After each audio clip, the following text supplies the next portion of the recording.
Good afternoon, and welcome to this episode of ESDR Kitchen, a live webinar series organized by the ESDR.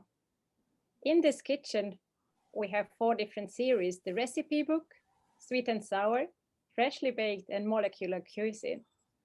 I have the pleasure to moderate this session, which belongs to the recipe book series, together with my fellow ESDR board member, Julien Seneschal.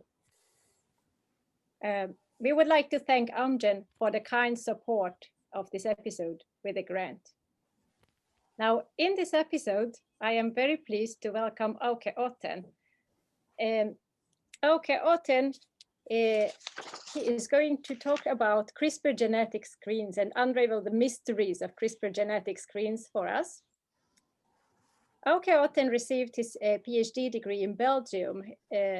He did his PhD studies at both Maastricht University and Liège University in Belgium, and he used the zebrafish model to study mitochondrial DNA inheritance.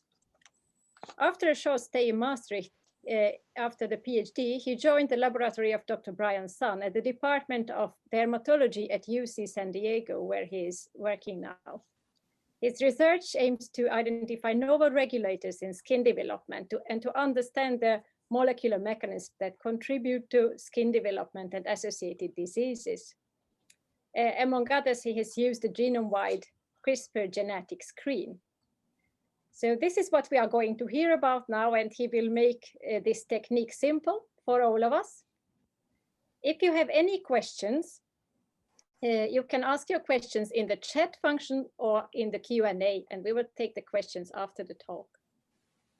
Please, Auke, you are very welcome to share your screen and start your presentation. Okay, I think you see my screen now, right?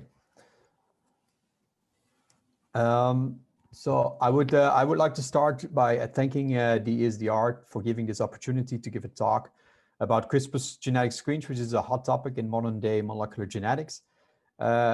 As said by Enikö, my name is Auke Otten, postdoctoral research in the lab of Dr. Brian Sun at UC San Diego's Department of Dermatology. And in today's talks, I would like to provide an overview of the use of CRISPR-Cas9 in genetic screens and how it can be relevant for dermatology research. I made this outline of the webinar to provide some background on what I'm going to talk about today. So I want to get everybody on the same page with regarding to what CRISPR-Cas9 is. Then I will introduce the topic of genetic screens and why you would use CRISPR in these genetic screens. I will spend most of the time on my third point, how to design and perform a CRISPR genetic screen, and then highlight some of the considerations that you have in an example of a CRISPR screen that we did ourselves for unraveling non-coding regulators of epidermal homeostasis, and then very briefly touch upon some future perspective for CRISPR screens in dermatology. So let's start off with the question, what is CRISPR-Cas9? So CRISPR-Cas9, the literal meaning would be that it is an acronym for clustered regularly interspaced short palindromic repeats, CRISPR, and the associated proteins Cas. And they were originally detected in the genomes of prokaryotic organisms such as the bacteria. As you can see here, a part of the genome of Streptococcus pyogenes. And in those prokaryotes, it has been an important antiviral adaptive immune response as it can attack and destroy the DNA sequences of viruses. But since its discovery nearly 8 years ago, CRISPR has been modified for genome engineering, and I refer to this GID research paper, Techniques Made Simple paper, for some more background on how that happened. For the basics here, I want to use this figure for showing what engineered CRISPR systems can do. They basically contain 3 components. Of course, the bacterial Cas enzyme, which is usually Cas9, but could also be one of the other Cas enzymes. Then you need a single guide RNA, a gRNA or sgRNA, which is the scaffold for Cas9 binding, and a spacer sequence that defines the target sequence, which is about 20 nucleotide in size. And then this target sequence, of course, needs to bind to a genomic target site, and that need to be directly adjacent to a protospace or adjacent motif or PEM sequence, which the precise sequence depends on the Cas enzyme that you are using. So you can use CRISPR to generate knockouts by co-expressing both the Cas9 protein and the guide RNA to target a specific gene. They bind to each other, and by binding then to the genomic target, the Cas enzyme undergoes a conformational change, and that will lead to a double-stranded DNA break, and this break typically occurs 3 to 4 nucleotides upstream of the PAM sequence. And cells don't like this double-stranded DNA break, because they will inherently try to repair this break, for which it generally has 2 repair pathways, but the most common and most efficient pathway is by means of non-homologous end joining. The problem of non-homologous end joining is that it is error-prone because of the lack of a clear template, and often the ligation of this double-strand break then leads to a nucleotide deletion or nucleotide insertion, which can inflict a frame shift in your protein coding gene, which often leads to a disruption of your gene. Hence, the strategy of CRISPR-induced gene disruption is termed CRISPR knockout, and that is one of the most common methods to induce gene knockouts by using CRISPR. So let's now turn to genetic screens and the use of CRISPR in genetic screens. Genetic screens are the systemic functional integration of many candidate elements in a single experiment. So basically what you're trying to do is to establish genotype-phenotype correlations. And one of the traditional way is by starting from the phenotype, where you study a group of patients, for example, with a certain disease, and search for mutations that cause the phenotype in a certain gene, so you can identify the causative genes. That is, for example, what you do in genome-wide association studies, and these type of screens are called forward genetic screens. You also have reverse genetic screens, where you start from the genotype by selecting a potential group of genes, the targets, and then induce gene disruption to study which of these genes cause the phenotype.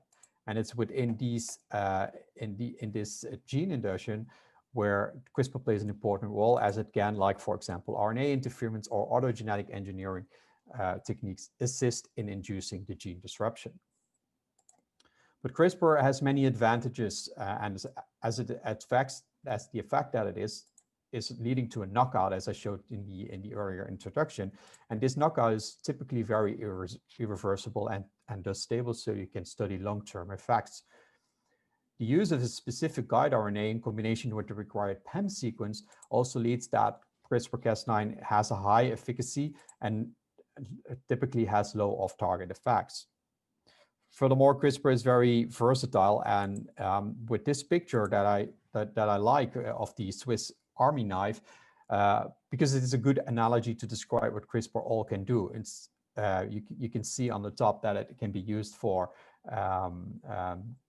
wild-type Cas9 for inducing knockouts, but also you can use modification of the CRISPR system to change gene transcription, to do DNA methylation studies, or even DNA-based editing. And due to this advantage and versatility, CRISPR now has become a preferred method for genetic screening.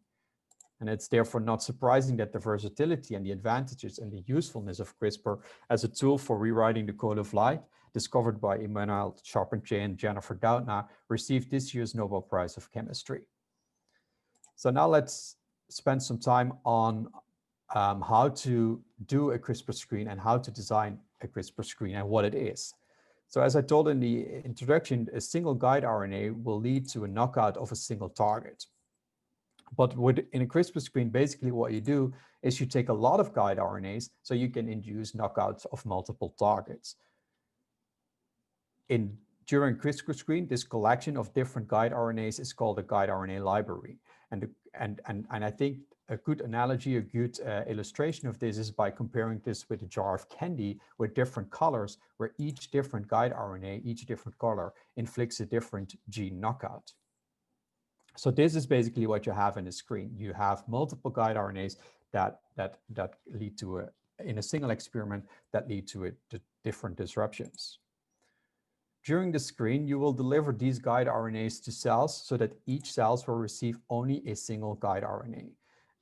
This will ensure you that every cell will only have one knockout event to prevent that one cell will have multiple knockout events. You don't know which knockout event did lead to the effect that you were observing. Then in the screen, this pool of cells that receive this knockout will undergo positive or negative selection, during which the effect of the gene knockout is investigated. In order to set up a screen, there are various important considerations, which I described in my recent Research Technique Made Simple manuscript. And in there, I divided this into 4 different topics: the targets, the model, the assay, and the analysis. And this is important to consider before starting a screen. And I will go over each of these one by one now. So a first important step in a CRISPR screen is to define the targets. What genes or elements do you want to study? This is important as the number of elements included in a screen directly determines the size, complexity, and thus the cost of an experiment. This graph displays that already with a very small number of guide RNAs, a high number of cells is required, as you can see on the y-axis. And if you, for example, see at 100,000 guide RNAs, this already exceeds the need of 10 to the 7 cells, meaning that libraries that exceed 100,000 guide RNAs require large-scale cell culture setups or bioreactors. Pre-made validated guide RNAs are available at commercial vendors and at non-profit plasmid repository Agene, for example. And you can, for example, in Agene can find a library by specifying the library type that you want to study, the species, and the library size. And for example, if you're interested in a genome-wide study, so that it targets, for example, all protein coding genes, then you have, for example, the opportunity to use the Gecko or Brunello library, which already have around 100,000 guide RNAs, which is at this cutoff of getting very big.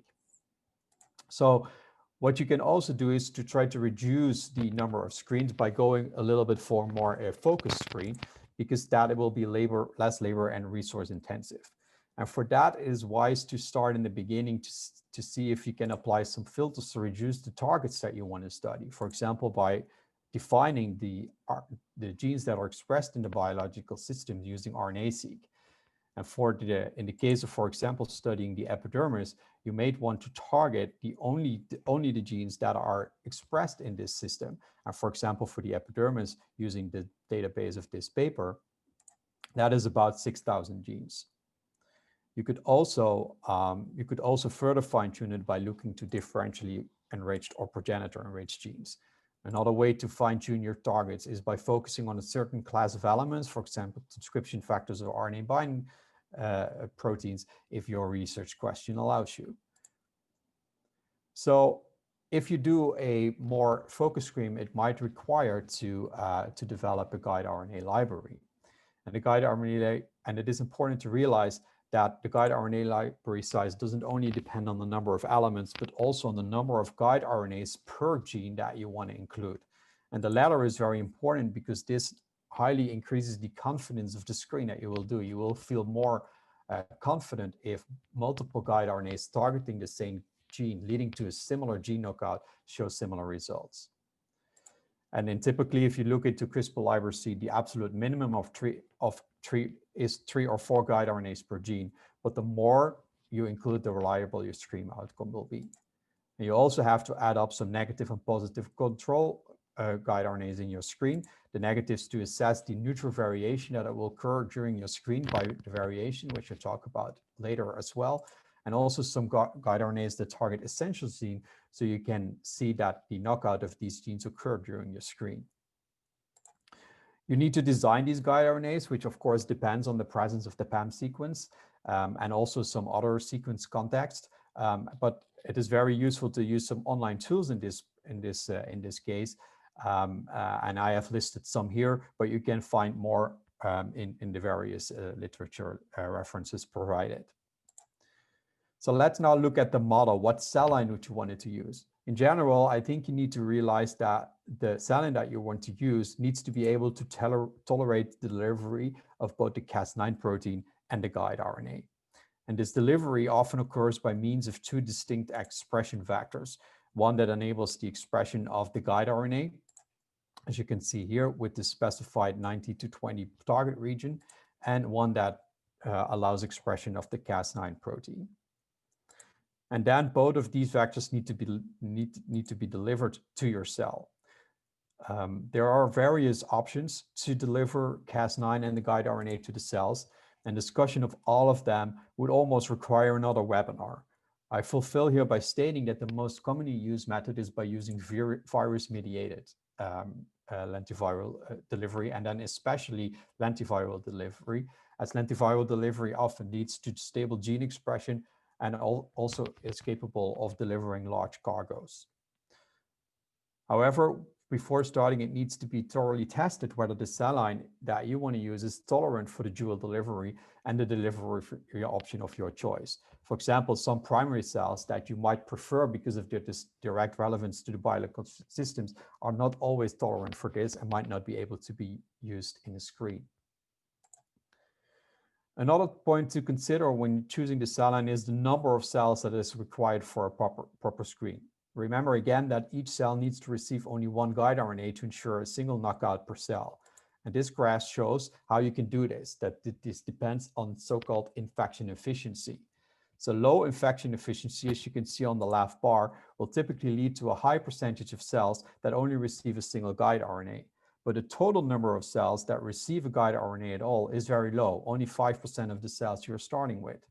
On the opposite side of the spectrum, where most cells get infected, many receive more than one guide RNA. As you can see, 80% will receive 1, 2, or more guide RNAs. And therefore, depending on the cells that you have abundant, infection efficiency balancing between 20 and 60% are generally recommended. So let's just have a quick look at the total of number of cells that you would need for a CRISPR screen. So at a 1x representation means that every guide RNA is delivered to one cell. So for example, if you have a library of 50,000 guide RNAs and an infection efficiency of 40%, you need already 125,000 cells to have every guide RNA present in at least one cell. But of course, a reliable CRISPR screen needs to have a much higher representation so you can do some proper statistics and assess whether the different guide RNAs are changing. And at 500x representation, it would mean that you already need 62.5 million cells at the start. And the cell culture capacity of your cell line needs to be sufficient to be able to do this. Now let's look at the assay, what experimental condition to study. So again, the guide RNA that you deliver to the cell will lead to the knockout, and this guide RNA can now be a specific marker for the specific perturbations that you are going to do. So at start, you might have delivered each guide RNA to each cell. Then you do a selective assay, and because of this assay, it might change. For example, some are enriched, B and E, some are depleted, like A and C, and some are unchanged, like D. These selective assays are often viability screens, where proliferation changes occur and that you can complement by, like, for example, drugs or UV radiation. But more complex assays are also possible. For example, the selection for cells expressing a specific phenotype or a protein, such as by means of FACS analysis. You just need to remember in these cases that the cell line that you're using, the assay that you're using need also to be able to cope with the calculated cell numbers to maintain the screen representation. So after all this, let's have a look on how to assess and qualify the screen output. As said, when using lentiviral delivery, a guide RNA is integrated into the genome. And you can now detect this by isolating the genomic DNA and deep sequence it to basically measure the number of different candies that are in the jar. Determine the guide RNA abundance at the start. And ideally, all guide RNAs at the start are equally present. Changes in the guide RNA abundance are now the readout of the screen. So if you sequence both the start and after your assay, you can detect changes in the guide RNA's abundances. If you put this in a graph, you can detect elements that had no effect, a positive or maybe a negative effect due to the assay and the underlying knockout that this guide RNA has inflicted. There are many bioinformatic algorithms and platforms that can help in CRISPR screen analysis. because from your sequence read, you need to go all the way to various steps, as shown in this picture, and eventually lead to some kind of gene ranking, which condenses all the independent guide RNA against a single experiment into one outcome. This requires quite some statistics, and there is various algorithms that can help you, like command line based or web based, like CRISPR Cloud and Pineapple Pi, and you can choose which one to use depending on your bioinformatics skills. So every step needs to be thoroughly planned and considered before executing the screen, and as almost with any experiment, preparation is key in executing a CRISPR screen. So let's now focus on the screen that we carried out in the host lab and see how we used all the different considerations and what we decided to do. So our screen is published in Genome Research, and in this paper, we had the initial research question to find out which long non-coding RNAs contribute to epidermal progenitor proliferation. So when we go over the different considerations, the problem is that we were talking about long non-coding RNAs, and they were not sensitive to frame shift. So normal CRISPR knockout were not suitable. So we took the Swiss Army knife and see, can we do something else? And we were interested in a adaptation of CRISPR where you don't use Cas9 that induces a cut, but you use deactive Cas9 that is fused to a repressor that when targeted by the guide RNA to promoter region leads to transcriptional repression, so the RNA is not formed. We also were only interested in long non-coding RNAs that expressed in the epidermis, and created a library with 5 guide RNAs against the 2,263 long non-coding RNAs that we detected, ending up with a library of about 13,000 elements. Then we decided to construct an immortal Cas9 expressing primary keratinocyte line. Because these cells already express Cas9, we were able to directly deliver the CRISPR library without the need of also delivering Cas9. And then we decided to use an infection efficiency of 30% at a representation of 300 eggs that we needed to start with 13 million cells. So there's a nice example. You can also start with smaller cells if you're interested in a smaller size. Then we examined the effect on cell proliferation in a competitive assay for 28 days, and we kept the cell number always at this 30 million level. So next, the analysis, we sequenced the sgRNA abundance at the time point 0 after the library delivery and after 28 days, and then used the magic algorithms to analyze our screen. And here you see the individual guide RNA results. In blue, you see the negative controls. As I showed you, it shows you some deviation. Most are non-changed, but some are changed, so it shows you some variation of your screen. And you can use that to identify the negatively and positively selected guide RNA depending on where they are in the graph. And then using the magic algorithm, we combined and ranked the interrogated long non-coding RNAs. We're able to find 30 novel epidermal long non-coding RNAs doing so. Another important point is that you need to validate your screen results. So for example, we were happy that one of our positive controls, the long non-coding RNA thinker, which was previously characterized as a long non-coding RNA important in epidermal tissue differentiation, was among these 13 hits. So, and therefore we also validated some of the other candidates and ended up studying this long non-coding RNA, which we termed Prancer, in more detail. And it's also important to assess the effect that you found in the screen using an independent method. So here we knocked down the Prancer by RNA interference, and we confirmed the lack of proliferation by doing so.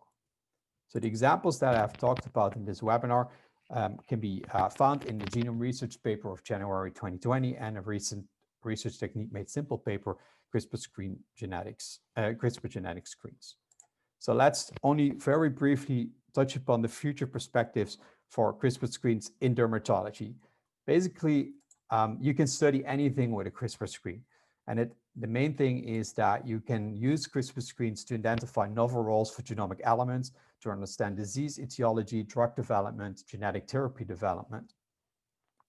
And it's also nice to stress that ongoing innovations in CRISPR application, especially in the delivery of CRISPR to cells, is rapidly increasing. And many more primary cells can be used nowadays, and also even in vivo screenings are starting to become possible by the use of laboratory animals.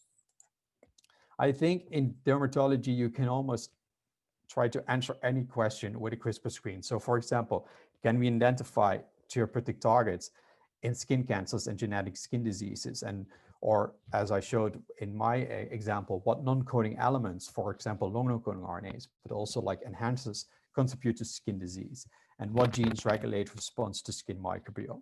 But I think almost any question can start with a CRISPR screen, and it is very exciting, and it's a very nice way to start a new research project or start a new lab even with a CRISPR screen, because it provides you so many cues and so many avenues for further studies. And I hope that I have conveyed some of my enthusiasm for CRISPR screens, and I hope I was able to explain some of the basics in here. It's very complex. There's very different disciplines that are needed for a CRISPR screen, but I think it's in general very nice to do and to start off a project with a CRISPR screen. So with that, I would like to thank you for your attention. And I would, of course, acknowledge all my fellow lab members at UCSD, especially Brian Sun for being a great mentor, as well as our collaborators. And this is also where you see that this multidisciplinary is important, because our collaborators in China assisted in many of the bioinformatic analysis that were required. So again, thank you for your attention. And if there's questions, please let me know.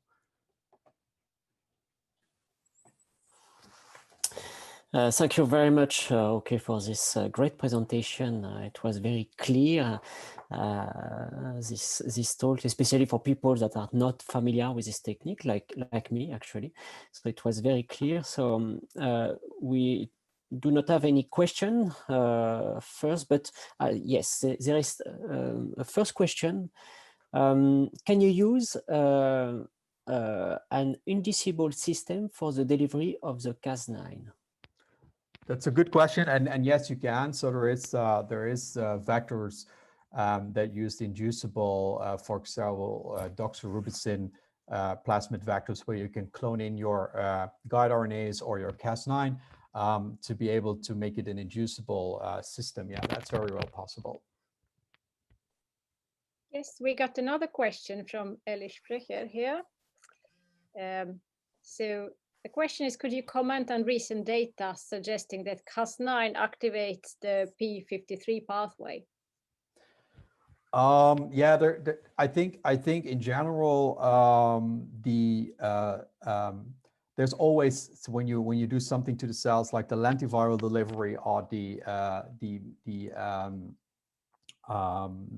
guide RNAs delivering it into cell, will also always inflict some side effects like p53. I think the very important thing is in this to test these kind of things and test these kind of worries at front. Like if you're worried about that your cell line might do that, just test it. Just deliver a small portion of your guide RNA and just test whether p53 is activated. And I think that is even more important than worrying whether it happens or not, just to rule it out at start.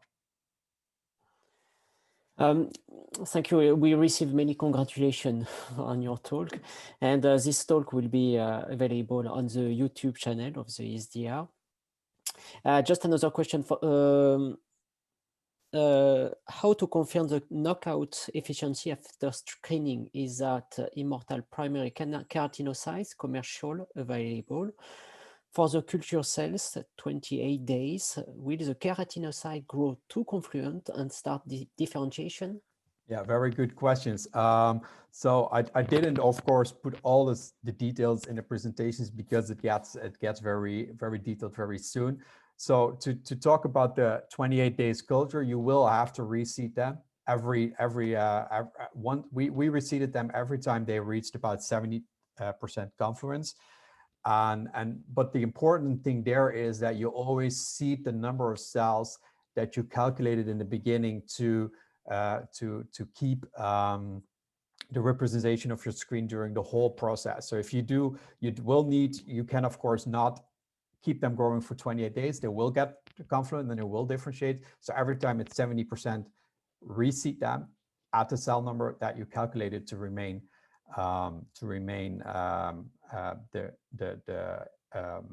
screen representation.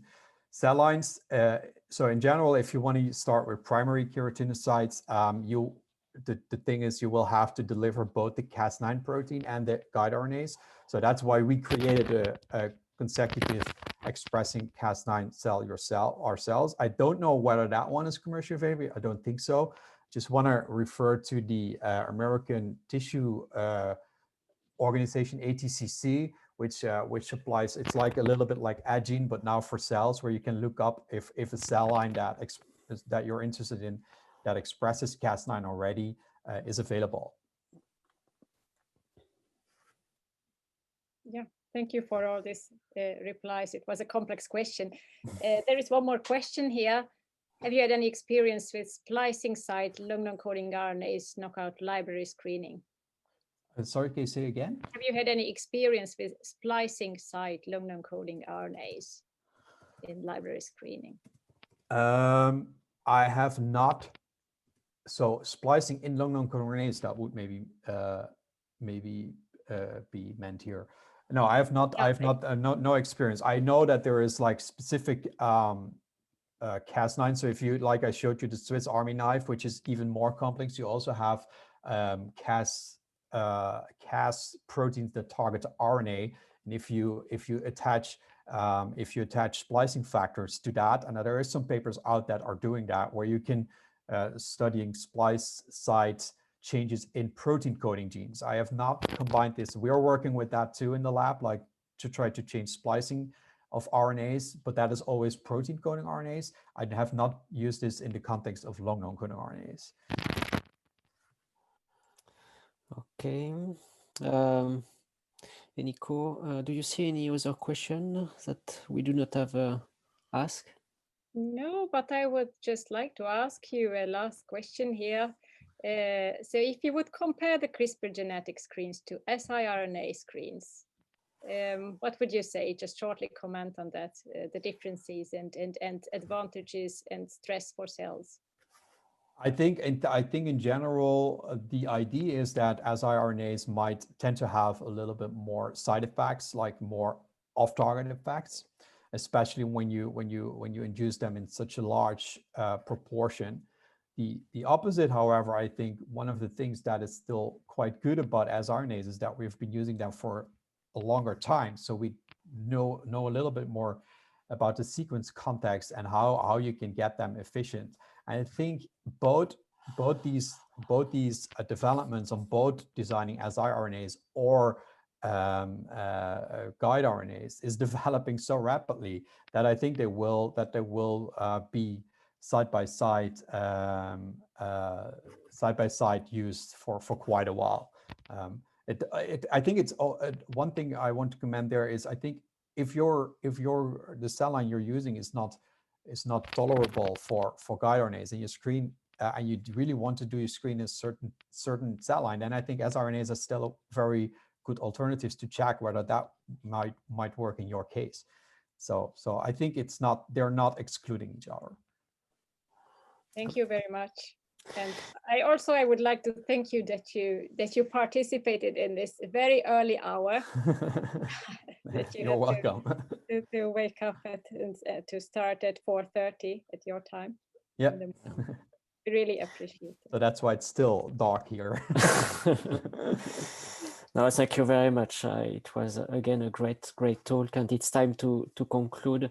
And just to introduce us, the next talk, it will be in 2 weeks. So it will be the new episode of the ESDR Kitchen webinar, the molecular cuisine. We will welcome Kathleen Green from the Northwestern University, Chicago, US, and the title of our talk will be Beyond Sticking Together, My Quest to Understand Why There Are So Many Epidermal Caderins. So thank you very much, and see you in 2 weeks.